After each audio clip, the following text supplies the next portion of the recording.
اعوذ باللہ من الشیطان الرجیم، بسم اللہ الرحمن الرحیم۔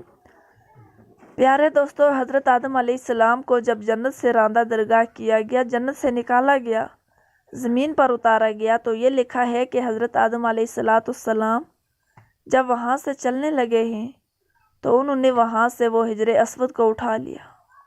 حجر اسود کو بطور موڑوے کے یعنی بیٹھنے کے لیے ایک سیٹ کے طور پر حجر اسود کو بغل میں لے لیا اور زمین پر اتار دیے گئے۔ اور دوسری روایت میں آتا ہے کہ جس رات حضرت آدم علیہ السلام کو آسمان سے زمین پر اتارا گیا تو اس رات میں حضرت آدم علیہ السلام بڑے وحشت محسوس کر رہے تھے، بڑے مایوسی، اور پوری اس دنیا کی ہو کے عالم میں اکیلے رات کو بیٹھے ہیں، اور بڑی ایک مایوسی اور وحشت طاری ہے۔ اسی رات میں اللہ تعالیٰ نے جنت کے دو جواہر یعنی ایک حجر اسود اور دوسرا مقام ابراہیم، یہ دو پتھر اللہ تبارک و تعالیٰ نے اسی رات میں حضرت آدم علیہ السلام کے ساتھ اتار دیے۔ جب صبح کی روشنی پھیلی ہے تو حضرت آدم علیہ السلام اپنے پاس یہ دو پتھر پڑے دیکھے ہیں، پہچان گئے کہ یہ تو جنت کے میرے ساتھی ہیں، کہ جنت کے جواہرات میں سے آپ دونوں کو لے کر سینے سے لگا کے ان کو بغل گیر ہو گئے اور ان سے تسکین حاصل کرنے لگے کہ یہ وہ جنت کا ایک سامان میرے ساتھ آ گیا ہے۔ اس طریقے سے اللہ نے ان دونوں پتھروں کو زمین پر اتارا۔ اور عجیب بات ہے، ایک حدیث میں آتا ہے کہ حضرت آدم علیہ السلام جو حجر اسود کو لے کر آئے تھے، وہ اصل میں حجر اسود ایک فرشتہ تھا۔ جب حضرت آدم علیہ السلام کو اللہ تبارک و تعالیٰ نے جنت میں آباد کیا اور ایک فرشتے کی نگرانی لگا دی گئی کہ حضرت آدم علیہ السلام کی نگرانی کریں کہ وہ ان کی تمام جنتی ان کے لیے مباح ہیں، لیکن یہ جو ایک درخت ہے، ان درخت کے کھانے سے ان کو منع کیا گیا ہے کہ تم اس کی نگرانی کرتے رہو، کہیں آدم علیہ السلام اس درخت کا پھل نہ کھائیں۔ تو حضرت آدم علیہ السلام بھی محتاط رہے اور جنت کے اندر وقت گزرتا رہا۔ جب اللہ تبارک و تعالیٰ کو تکوینی طور پر منظور تھا کہ حضرت آدم علیہ السلام پھل کھائیں، اور پھر آگے سارا پڑوسی جو ہوا، یہ تکویلی نظام ہے۔ اللہ کے ہاں یہ ہونا تھا، یہ مقدر تھا، تو اللہ تبارک و تعالیٰ نے حضرت آدم علیہ السلام سے اس فرشتے کو عزل کر دیا، یعنی آدم علیہ السلام کو دائیں بائیں کہیں بھی فرشتہ نظر نہیں آیا۔ تو جب حضرت آدم علیہ السلام کو پھل کھانے کا یہ موقع آیا تو انہوں نے آگے بڑھ کر اس پھل کو کھا لیا۔ جیسے ہی اس نے پھل کھایا تو اللہ تبارک و تعالیٰ کے ہاں ظاہر ہے کہ خاص قسم کا غضب نازل ہوا کہ یہ تمہیں منع کیا گیا تھا تو کیوں کھایا؟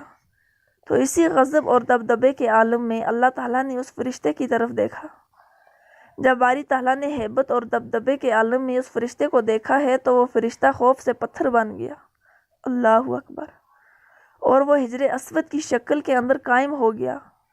اور جس کو آدم علیہ السلام زمین پہ لائے اس کی تقیید کی۔ ایک دوسری صحیح حدیث یہ ہوتی ہے کہ نبی کریم صلی اللہ علیہ وسلم فرماتے ہیں کہ کل روز قیامت میں حجر اسود میدان حشر میں آئے گا تو اس کے دو کان ہوں گے اور دو آنکھیں ہوں گی، اس کی زبان بھی ہوگی، باقاعدہ دو ہاتھ ہوں گے، گویا پورے ہاتھ پیر کے ساتھ یہ میدان حشر میں پہنچے گا۔ اور ساتھ میں نبی پاک صلی اللہ علیہ وسلم نے فرمایا، کیونکہ حجر اسود اصل میں ایک فرشتہ تھا، وہاں اللہ تبارک و تعالیٰ انہیں دوبارہ اعضاء کے ساتھ ظاہر کریں گے، اور وہاں پہنچ کر پھر دنیا کے اندر اس کو بوسہ کرنے والے جو لوگ ہیں ان کے حق میں گواہیاں دیں گے۔ تو معلوم ہوا کہ حجر اسود ایک فرشتہ ہے جو دنیا کے اندر لوگ ہیں اس کو بوسہ دیتے ہیں اور وہ تختی پر نوٹ ہو جاتا ہے کہ اس آدمی نے مجھے بوسہ دیا، اس کے گناہ معاف کر دیے گئے۔ تو کل روز قیامت میں وہ اس کی گواہی دے گا۔ اور مزے کی بات یہ ہے کہ دنیا کے اندر ایک بہت بڑے محدث گزرے ہیں، وہ یہ کہتے ہیں کہ میں مکہ کے اندر حرم میں حجر اسود کے قریب، کعبہ کے قریب ایک عرصہ تک رہا، تو میں نے ایک مرتبہ یہ عجیب منظر دیکھا کہ حجر اسود وہاں سے نکلا۔ حجر اور اس کے دونوں پیر تھے، ہاتھ تھے، اس کے کان، اور وہ پوری ایک انسانی شکل میں نکلتا ہے۔ وہ نکلا اور کافی دور تک وہ ٹہلتا ہوا اور دوبارہ اسی جگہ قائم ہو گیا اور اسی طرح پتھر کی شکل اختیار کر لی۔ اس روایت سے تائید ہو گئی ہے کہ جو بڑے محدث نے یہ نظارہ دیکھا تو معلوم ہوا ہے حدیث میں آتا ہے کہ حجر اسود کو جب کوئی عمرہ یا حج کرنے والا بوسہ دیتا ہے تو حقیقت میں وہ اللہ سے مصافحہ کرتا ہے اور اللہ سے سلام کرتا ہے، تو سلام کرنے کے نتیجے میں اللہ تبارک و تعالیٰ اس کے سارے گناہوں کو معاف کر دیتے ہیں۔ خود وہ دو ایمان والے جب ایک دوسرے سے آپس میں مصافحہ کرتے ہیں، حدیث میں آتا ہے کہ ان دونوں کے الگ ہونے سے پہلے، ان کے مصافحے الگ ہونے سے اللہ پاک ان کے گناہوں کو معاف کر دیتے ہیں۔ تو وہاں حجر اسود کو مصافحہ گویا کہ اللہ سے مصافحہ کرنا ہے، تو اللہ سے مصافحہ اور گناہ معاف نہ ہو، یہ کیسے ہو سکتا ہے؟ اس سے اللہ تبارک و تعالیٰ گناہوں کو معاف کر دیتے ہیں۔ تو حجر اسود وہ فرشتہ ہے جو ہر بوسہ دینے والے کی تفصیل کو نوٹ کر لیتا ہے۔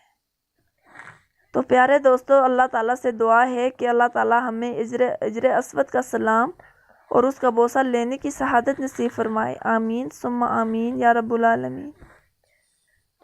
تو محترم ناظرین، اگر ویڈیو پسند آئی ہے تو ویڈیو کو لائک کریں اور چینل کو سبسکرائب کریں تاکہ اس طرح کی اور بھی مزید معلوماتی ویڈیو آپ کے لیے لا سکیں۔ اللہ حافظ۔